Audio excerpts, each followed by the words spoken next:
Ok, les puissances, niveau 4ème. 3 plus 3 plus 3 plus 3 plus 3 plus 3, tout ça c'est un peu long.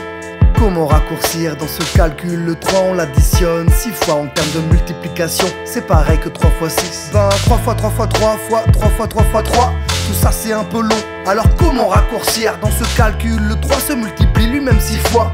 Nouvelle notation, 3 puissance 6, donc 2 puissance 4, c'est 2 fois 2 fois 2 fois 2. Les deux se multiplient 4 fois entre eux. Si on prend un décimal, 2,5 puissance 3, c'est de 5 fois 2, 5 fois 2, 5.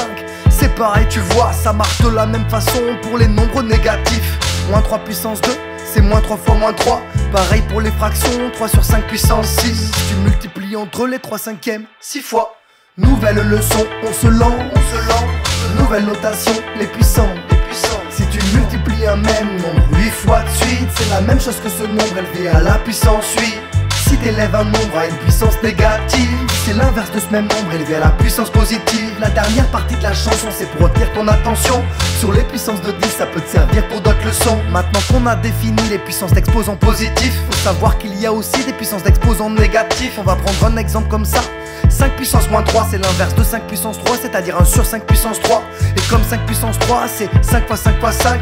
5 puissance moins 3, c'est 1 sur 5 fois 5 fois 5. Pour généraliser un nombre à la puissance négative, c'est l'inverse de ce même nombre élevé à la puissance positive. De même si on prend moins 6, puissance moins 4, on peut l'écrire 1 sur moins 6, puissance 4. Ça marche de la même façon pour les décimaux, les fractions, du moment que ton nombre est non nul. Attention, nouvelle leçon, on se lance.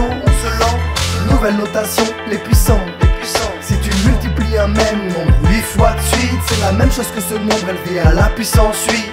Si t'élèves un nombre à une puissance négative, c'est l'inverse de ce même nombre élevé à la puissance positive. La dernière partie de la chanson, c'est pour retenir ton attention sur les puissances de 10, ça peut te servir pour d'autres leçons. Dans ce dernier couplet, on va s'intéresser aux puissances de 10. Par exemple, 10 puissance 3, c'est 10 fois 10 fois 10. Donc 10 puissance 3, ça fait 1000, 1 suivi de 3 0. De même que 10 puissance 8 sera 1 suivi de 8 0. Donc quand tu multiplieras un nombre par 10 puissance 4, pour le résultat, tu décaleras ta virgule de 4 ans vers la droite. Maintenant, comment ça se passe pour les puissances négatives? 10 puissance moins 3, c'est la même chose qu'un sur 1000. 0,001, des zéros, y'en a 3. Le nombre de 0 devant 1, c'est ta puissance qui te le dira. Donc si tu multiplies par 10 puissance moins 8, tu décaleras ta virgule de 8 rangs mais vers la gauche, te trompe pas. Nouvelle leçon, on se lance.